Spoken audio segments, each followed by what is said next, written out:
hold on. I'm almost in. I'm too many shenanigans going on today. Too many shenanigans. I know. All right. So here.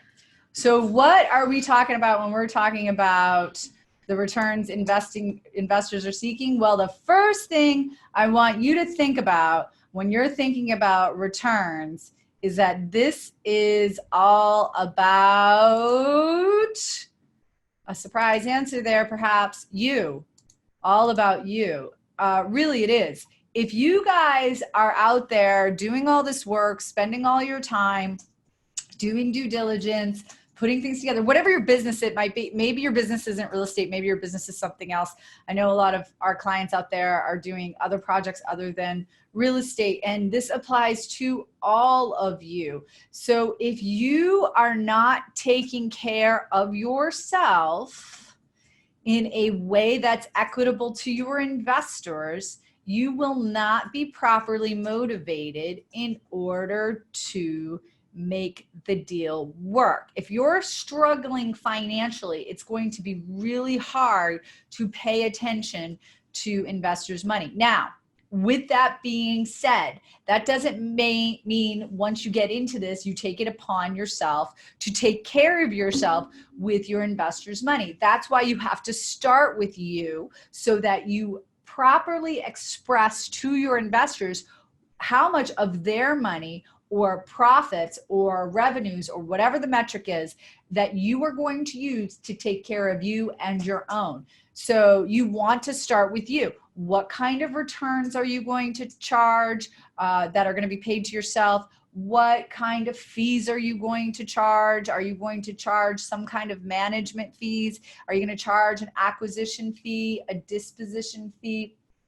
Fees are really important to figure out in advance. And I cannot tell you how many times a client has come back to me and said, this was so much work and I didn't get paid enough money. That is a terrible thing to happen because it takes away the motivation for you to perhaps want to do this again, as well as it takes away the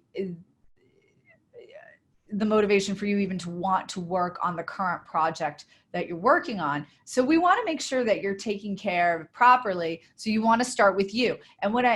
So what is you? What do you start with you? You start with thinking about what do you need to make you happy? What makes the work you're doing worth it?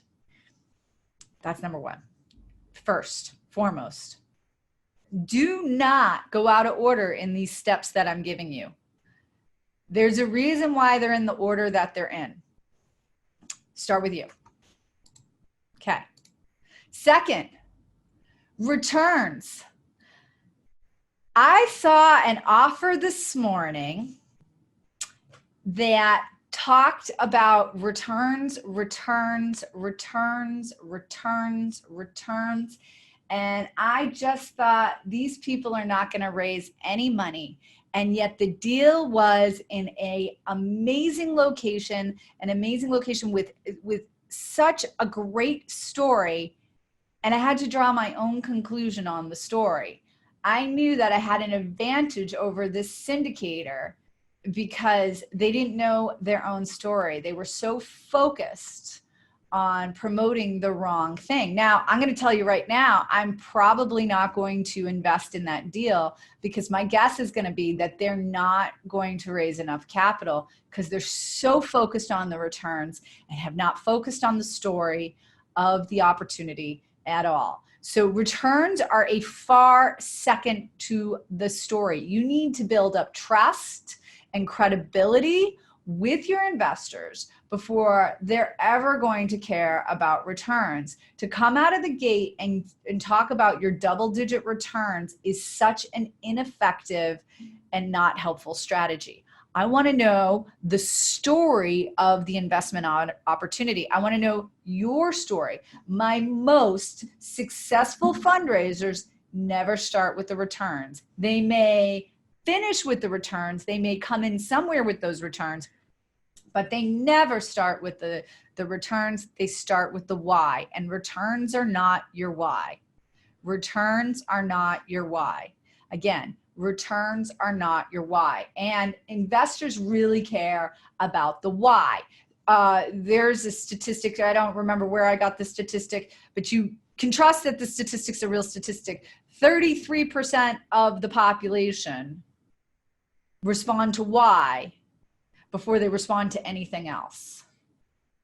And the other parts of the population respond to the what's in the hows. They want to know how you're going to get it done, or what you're going to do. And notice there's no returns in there. So the why, the why, the why. So you want to start with that. And the why is the story. It is not the returns. So returns are a far second to the story. One of my favorite examples of this is a former client of mine. They've gone off to do some other things that don't really require syndication. But a former client of mine, he went into his hometown where he lived, and he found a building. The building was an eyesore for the entire community. And he wanted to buy this building and turn it into a multi-purpose building, mixed-use building, if you will. I guess multi-purpose is like something they find, you find at a school where you do gym and theater in the same building. That's not what he was doing. He was doing a mixed-use building. So, it would have a yoga studio, it would have restaurants, it might have some living accommodations up top. It was mixed-use. Anyhow, this was an eyesore for the town. So he did a presentation for the entire town. He said, anybody who wants to come and find out what my plans are for this building, please come to this meeting. And he talked about why it was important to the town to have this building renovated, rehabbed, what it was going to do for the town, and how he was going to do it. Okay, why, what, and how. And he wrapped it up with, and you can join me, and I'll pay you 1% on your money. And he raised all the money right there. Because at the end of the day, it was about the why. The people wanted to see that building for their own purposes in the town to be rehabbed. You can apply this to anything. You can apply this to your property that is in, Omaha, Nebraska, that's nowhere near any of your investors. You can formulate a why for them. Why would they want to invest in a property in Omaha, Nebraska? Another great story I like about the why was a guy here in Southern California who used to talk about the deals he would do in Indianapolis, Indiana. And that really appealed to people in San Diego who couldn't otherwise invest in Southern California properties because it was too cost prohibitive. Barriers to entry were really, really high. So what could they do? They could give this guy money and take advantage of the market in Indianapolis. And he presented what the great advantages of investing in Indianapolis were. And that was secondary, again, to the returns that were potentially there. The conclusion of the returns were drawn based on the why. We can make a lot of money in Indianapolis was the conclusion you would make after you heard the why of investing in Indianapolis, Indiana. Okay. Third, work backwards. So this is how you're going to figure out what the returns are that you can offer your investors. So the third thing is to work backwards. So you're going to start with what? You're going to start with what is this deal, or what is my opportunity projected to make? What do I believe we could potentially make on this opportunity? So you're going to take that number. From that, you're going to subtract that first number we came up with, which is what's in it for you, the syndicator, the sponsor, the fundraiser, whatever you might be. So first, how much is this deal going to make? Second, how much do you need to make in order to make it worth your while? Subtract those two numbers. That's going to give you another number. That is not the number you can offer investors. What you're then going to do is put a contingency in there. And I like to use 20%. Some people might think that's a little high. That's what I like to use. I think it helps out a lot. A 20% contingency, not 20%, I mean 20% of the total you think you're going to make. So for example, if you think your returns are going to be 20%, you want to put in a 4% contingency. Hopefully that makes sense. So you put it, so you have your 4% contingency. So let's do a real life example. So you have 20% return on investment. Then you have, let's just say you need to make a 10% ROI in order to be happy, if you will, or to be motivated to work. So that's 20 minus 10. Like I said, 20% contingency, 10 minus 4 is 6%. That's what you can offer investors. Now, that's just an example of, you know, based on some phantom numbers. You got to do your own work, your own numbers, and figure out what those numbers are. Okay, now that you have your numbers, what do we do next? Well, the next thing is we figure out what to offer. So we're just going to use that 6% number for a second. I'm not saying that's what you should offer investors. Each deal, each opportunity, each company has to stand on its own. I'm just using these numbers as examples. So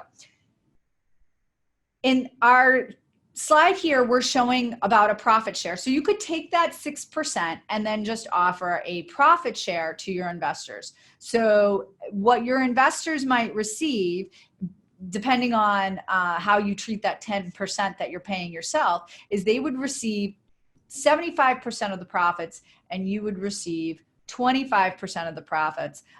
We would probably assume your 10% is worked into that 25%.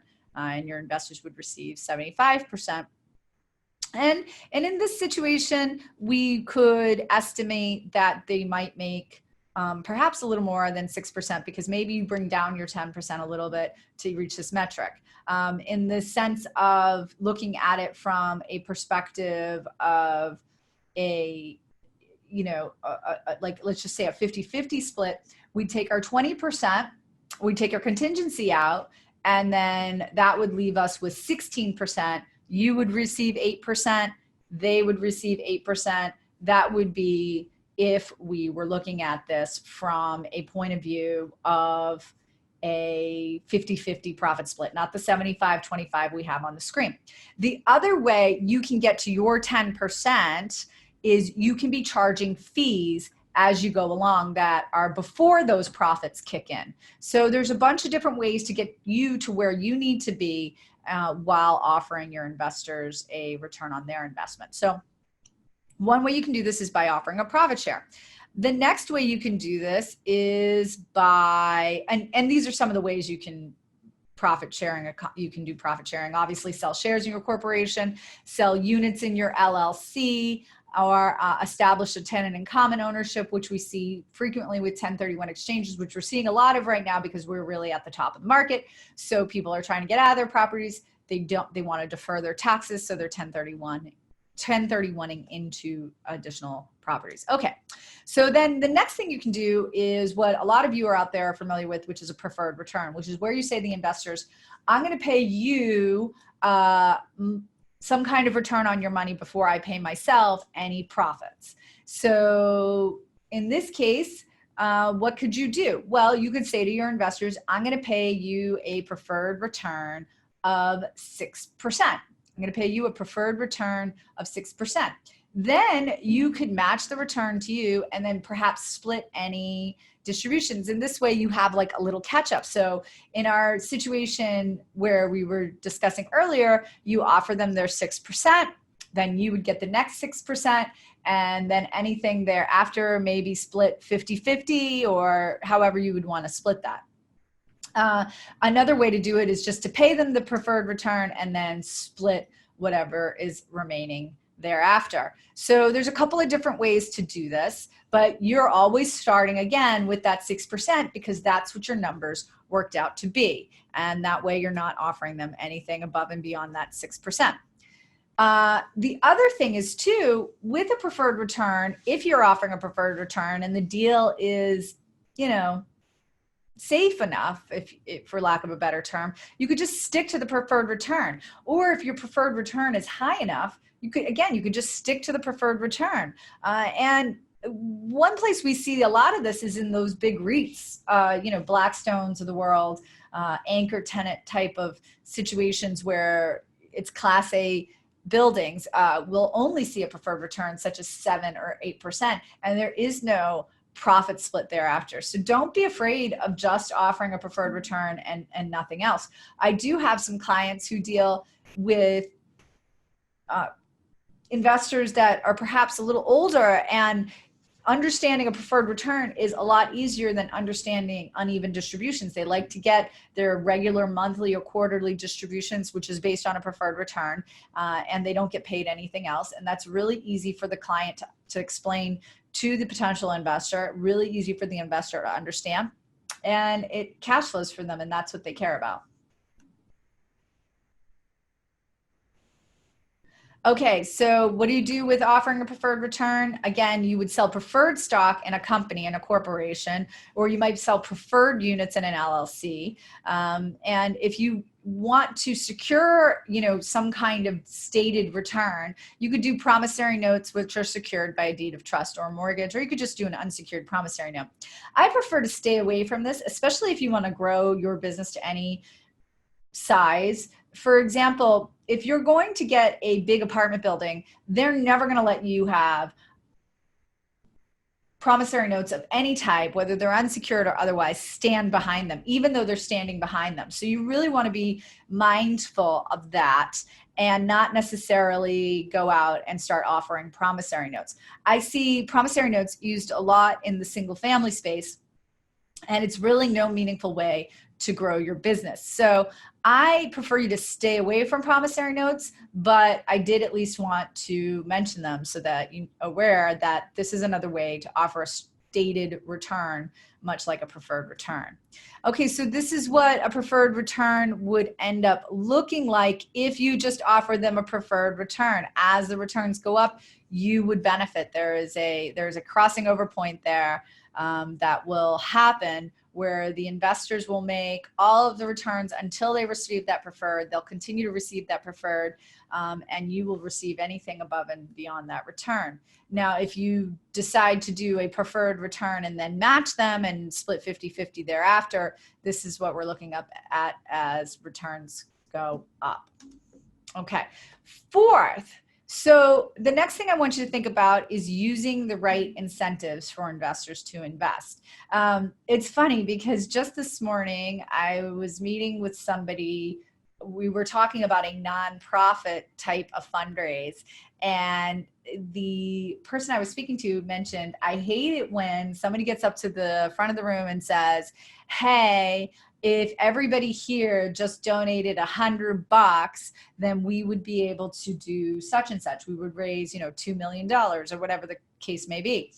And the problem with that is that when you put that suggestion out to everyone, you get the guy who was going to invest, who was going to put in $10,000 now goes, oh, all right, I'll put in my $100 and call it a day. So you could actually lose money when you do that. So how do we get those bigger investors? How do we get them to be incentivized appropriately? And it's something I call the magic matrix, where you can add an incentive to investors to invest more money, or you can get people to invest faster.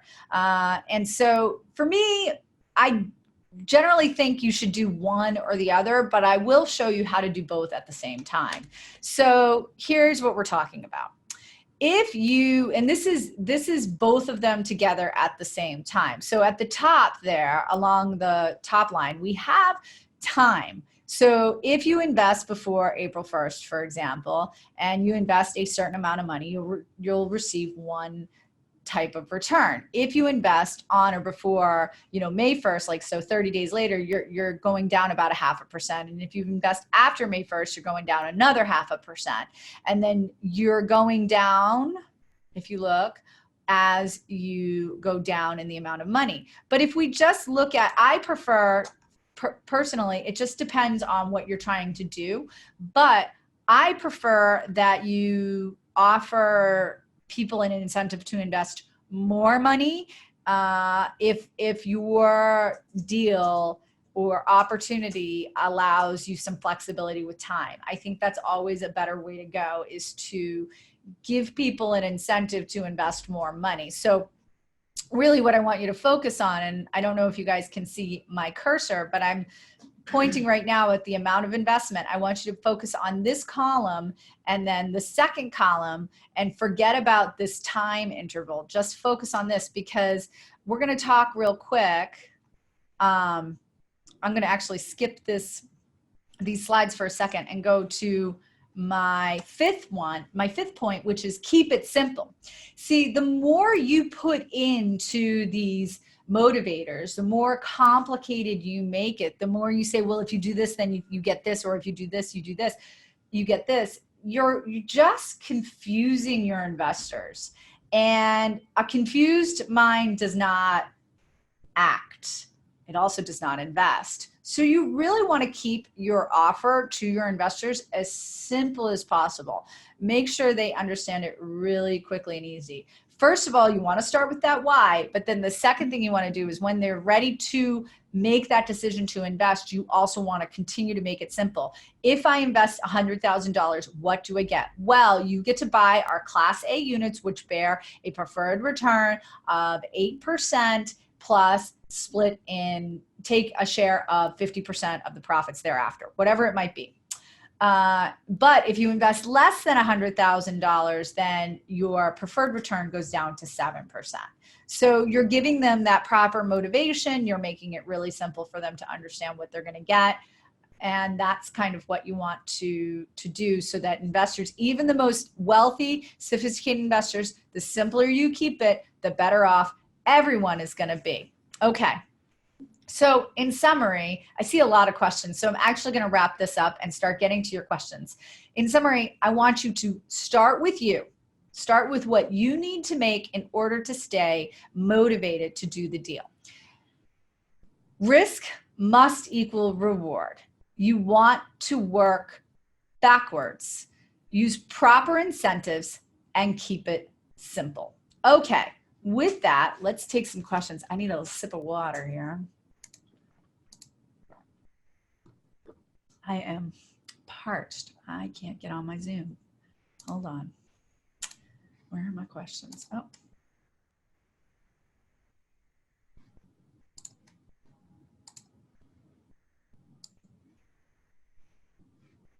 Excuse me, guys. I know radio silence is never a good thing when you're on a webinar.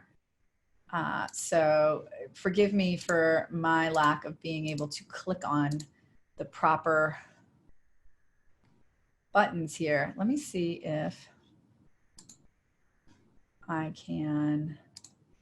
Well, anyhow, I just want to go over the fact that your risk, your reward must equal, I have risk must equal reward, but your reward really must equal your risk, right? So what I mean by that is, if you're offering more than is necessary, you're going to scare off investors, believe it or not. If you don't have a super risky deal and you're offering a 25% return, that is really going to scare off very good investors, because they're going to think it's too good to be true.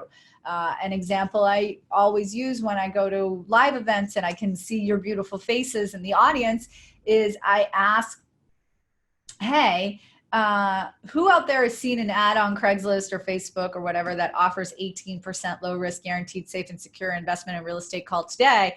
And, you know, half the room raises their hand. And then when I say, okay, but those of you that have your hands up, who here has invested based on one of those ads? And you hear the whoosh of hands go down. Two things wrong with that. Number one, other than the fact that it's illegal in most situations, but two things wrong with it. Number one, it didn't start with the why. It didn't start with the why. It didn't start with the story. Number one. Number two, it started with the returns. And number two, it's too good to be true. It probably is. So you really want to be mindful of that. Okay. Do you always have to have a preferred? Can we do straight equity? Example 80-20 split. This is just an example. Yes. As a matter of fact, most of my non-real estate types of deals never have a preferred. So anything in biotech, anything in film, anything in services or goods other than real estate never has a preferred return. I have noticed that a preferred return is very particular to real estate in a lot of ways. It's not exclusive to real estate. I just see it as being very particular to real estate. Now, let's apply this, because I know most of you out there are in the real estate business and really want to know about, well, what about real estate, Jillian? I will tell you right now, my most successful Regulation A has no preferred return whatsoever. A Regulation A, for those of you that don't know, is an offering that is approved by it's not approved by the SEC, it's qualified by the SEC. It's qualified by the SEC, and the SEC says, yes, now you can take investors from unaccredited investors, which means, most of the population. They don't have to stick to just accredited investors, and they can use general solicitation to take in investors. So that one of these Regulation A's that I did, does not have a preferred return at all. It's a 65-35 split, 65 to the investors, 35 to the management, and that's it, no preferred. So I am absolutely fine with just doing a straight equity split, which is exactly what I have right here in this slide, because that makes sense for that particular sponsor and the deals that they are doing. Okay. Brad asks, what are your favorite investment structures for real estate investment targeting accredited, non-accredited investors? Well, I don't know what you mean by that. If you're talking about doing a Regulation A filing, again, it's all deal specific. You just have to keep it simple. You keep it simple for everybody, and so that they understand. I particularly, and I made mention of this in the presentation, don't care for, promissory notes. I don't think it's a great way to grow for you personally. I think there's better ways to grow. So you have to look at your particular situation, what it is you're investing in, and how steady your returns are going to be. If your returns are not going to be all that steady, then a straight equity split makes much more sense than offering a preferred return. If you offer a preferred return that you cannot perform on, or you can only partially perform on, even if it's in the beginning, you're setting yourself up for failure. So you really want to be careful with that. The other thing I want to talk about is the question regarding non-accredited investors. You got to be super careful using non-accredited investors and what you say to them. The law treats them very differently. So first and foremost, as most of you out there know, if you don't know, maybe this is new information to you, you cannot advertise or generally solicit non-accredited investors if you do not have a registered or qualified offering. And what does that mean? It means that if you use general solicitation, if you go out and advertise, if you're on Facebook, if you're on Craigslist, if you're on LinkedIn, if you're going up in front of a crowd of people and saying, who wants to invest in my deal, you cannot take in unaccredited investors if you have not qualified or registered your offering with the Securities Exchange Commission or your state securities commissioner. So keep that in mind. Be super careful in doing that. Okay, Chris, could we see the slides you skipped, please? They looked interesting. Thanks. Yes. All right. They are interesting. I wouldn't have put them in there if they weren't interesting. I just didn't want to run out of time. So Chris, here I'm talking about the different financial motivators.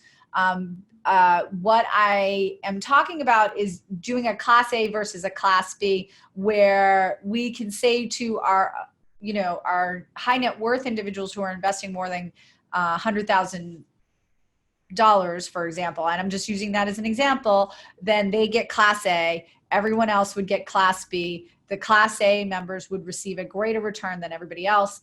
That's what we're basically looking at right here in this matrix. So these investors right here would be Class A investors. They would receive a greater return than the investor who's perhaps investing less than that. Now, in this matrix here, we'd have to have a different class for each thing. So we'd have a Class A B, C, D, E, and then the management would probably be the F. I do not recommend this. I'm just using this as an example of how you could do this. Why don't I recommend it? It's not simple. You want to keep it as simple as possible. So my suggestion is if you're going to use more than 2 classes, you keep it to just 3 classes. Class A for your really high net worth individuals who are going to invest more money, Class B for everyone else, and Class C for the management. Okay, let's go to the next slide, which is you can offer a discount on a cost. This is something everyone understands. So for example, I have an example here. If you're investing more than the average bear, here are the reductions you will get in share price discounts. So for example, here they're getting, if they invest more than 250,000, they're getting a 15 cent per share discount. You know, more than 500,000, an additional 15, and then a 10, and then another 10. So you can get a 50-cent discount if you invest $1 million or more dollars. This is very typical when you're dealing with broker dealers or financial advisors who are bringing a bunch of clients, and they can pass on the entire discount to their clients. That's where this really was born from. Okay. And that's kind of why I didn't mention it, because a lot of you out there are probably not using broker dealers or financial advisors.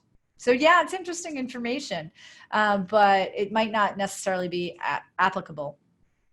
Talking about time motivators, on the Magic Matrix, I had time motivators that were based on a very specific point in time. So like, for example, before April 1st, after April 1st, but before May 1st, anytime after May 1st. Those are specific points in time, hard to move, hard to be flexible with. However, if you do it based on dollars instead, you give yourself more time. So for example, if you invest at least, if you are part of the first $1 million of investment, we're going to give you a higher rate of return than anybody who invests after the first $1 million. Now, somewhere to check this kind of motivation out is on a website, actually on a couple of crowdfunding websites. WeFunder and Start Engine both use that technique to get early adopters. So for example, what they'll do, generally speaking, is give a 10% share price discount to anybody who invests in the first $100,000 of investment. Most of the deals on those 2 websites are only up to $1 million.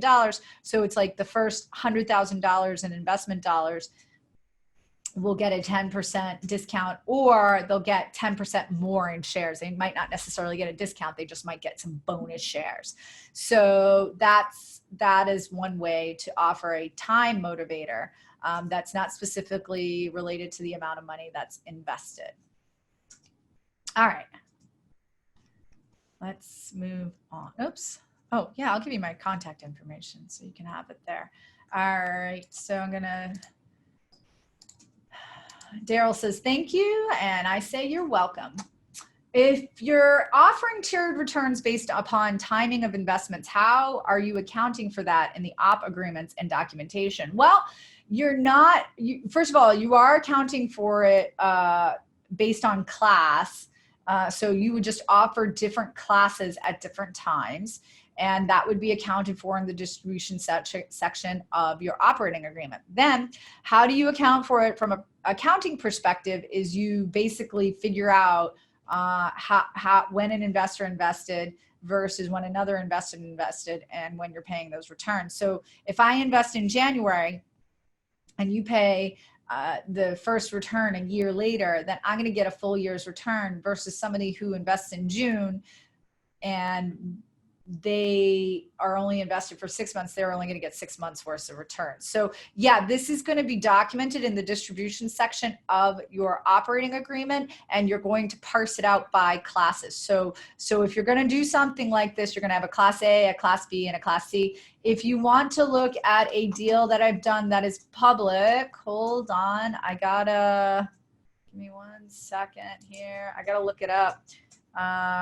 There's a deal I did several years ago that accounted for this very thing, and you can read it online because it's on the SEC's website because it was a Reg A. This particular client was having a lot of luck with accredited investors and just decided not to go forward with their Reg A. They actually completed it. It was fine. It got, for lack of a better term, it got approved, but they didn't end up carrying it out. So don't ask me how well it went because it didn't go well at all. They didn't finish it. Is this it? I think this one's it. Let me see if I can open this up for you guys, and I'll just paste it here in the comments. These guys offered two different types of shares. They offered a Class A and a Class B.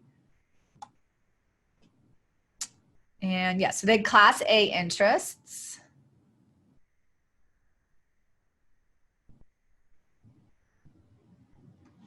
And they actually, what they did was they changed the unit price after a certain time.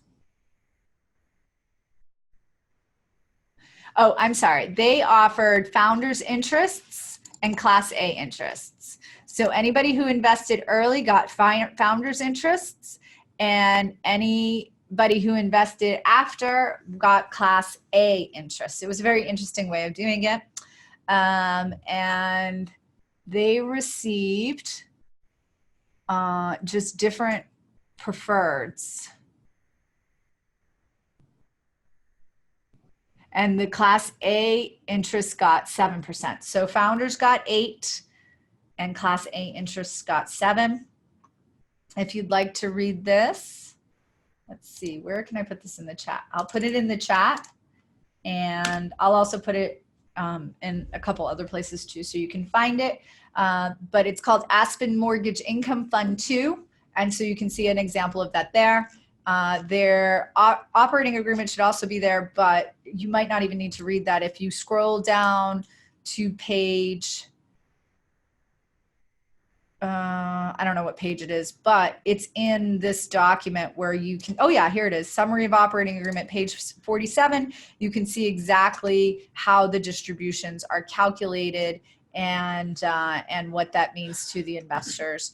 But it's throughout the entire document, so you should be able to see it there. Okay. I hope that answered your question. How often do you normally see distributions paid out to passive investors, monthly, quarterly, et cetera? Again, this is based on what you're capable of doing within your internal space. If you have so much going on that you don't have the organization to pay monthly, don't promise monthly, and instead promise quarterly, and then make that a massive priority to follow through on that.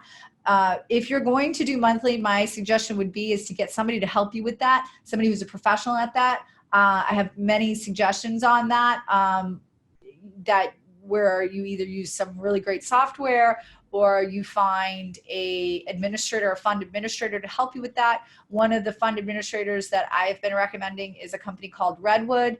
You can also use IMS software, which is also a great solution. And then if you're really looking to get fancy, there's a company out of Santa Monica that one of my big mortgage funds use that they pay monthly distributions with, and that is a company called Opus. So it's just really dependent on how much you want to pay and what your cash flow looks like. If a lot of your cash doesn't catch up until the end of the quarter, it doesn't make sense for you to do anything other than quarterly. I think quarterly makes the most sense. Personally, I think doing monthly just puts a burden on yourself, especially if you're a new syndicator, that doesn't really work. And considering that a lot of these investors are self-directed IRA investors, they don't care about when the distributions come, just as long as they come.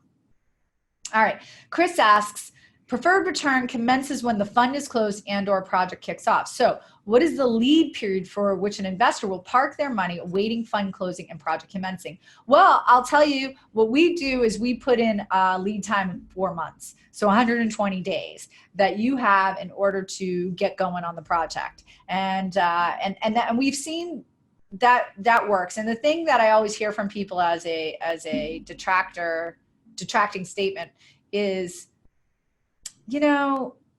my investor's money's not working if it's just sitting waiting to close on a property. My response to that is, yes, but where was it sitting before? number one. And number two, that's how real estate works. Sometimes you have to sit around and wait.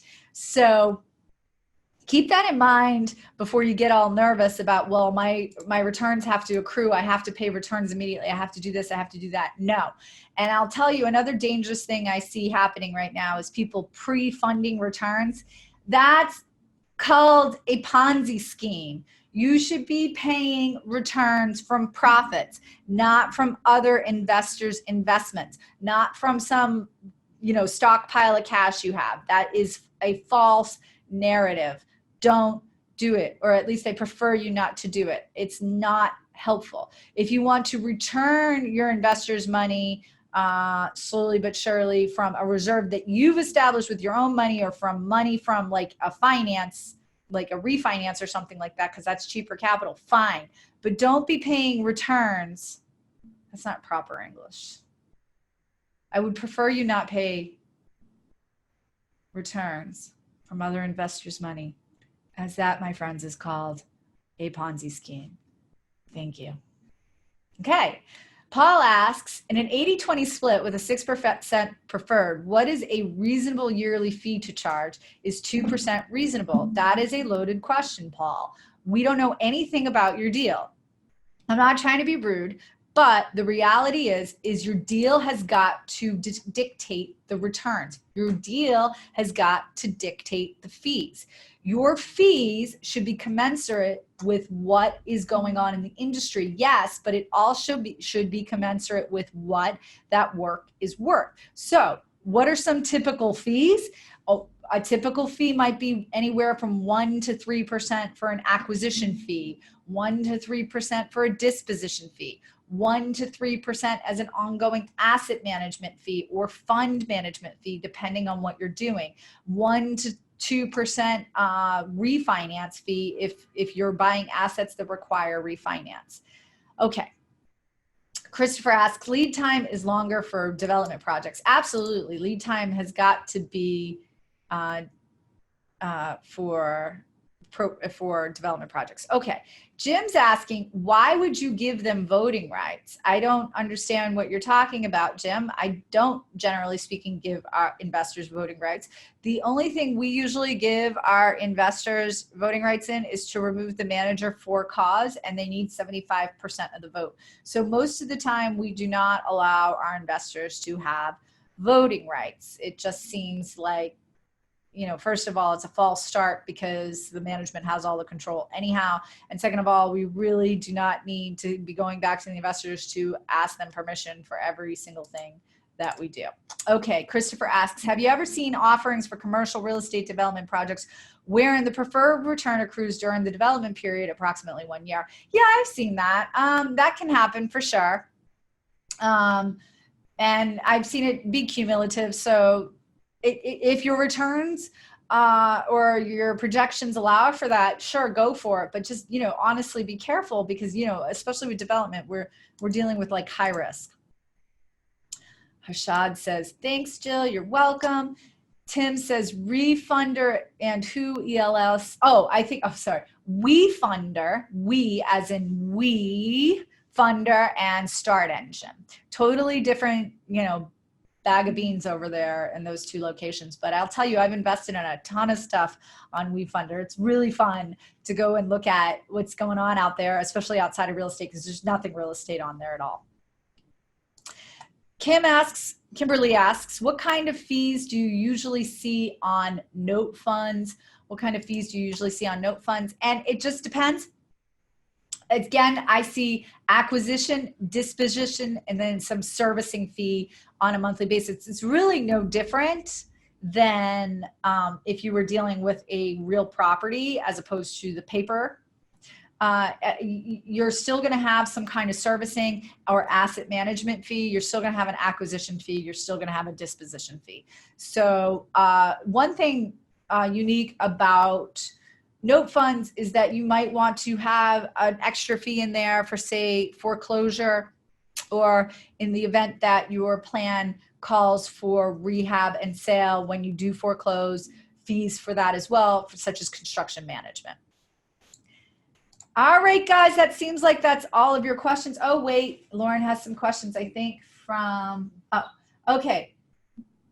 Okay. Oh, yes. Oh my gosh, I forgot to tell you guys. Our YouTube channel is at 970 subscribers. I don't know what happens, but apparently it's something magical if we reach 1,000 subscribers. So please go and subscribe to our YouTube channel over on YouTube. Wait, yeah, that's where our YouTube channel is. And it's at Crowdfunding Lawyers is our YouTube link. You're right. Okay, you can just talk because I don't know what you mean by goals. Is that our goal? That's our goal. Oh, our goal is 1,000. We have lofty goals. It's been steadily climbing.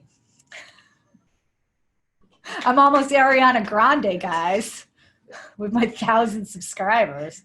The link is in the chat. The link is in the chat, folks. All right. Also, Jean is going to be doing a webinar on Tuesday, December 3rd on the tick epidemic. That sounds gross. Do you get Lyme's disease from the tick epidemic? All right, I'm sorry if I've offended anybody who has Lyme's out there. And finally, please, the survey will open at the end of the webinar when you exit, so please take it. All right, thank you everybody for joining us on this Tuesday before Thanksgiving. I almost dropped my water. I do appreciate it. Everyone have a wonderful, food-filled Thanksgiving. Don't eat too much. Don't drink too much. Who am I kidding? Do both. Anyhow, see you later. Bye.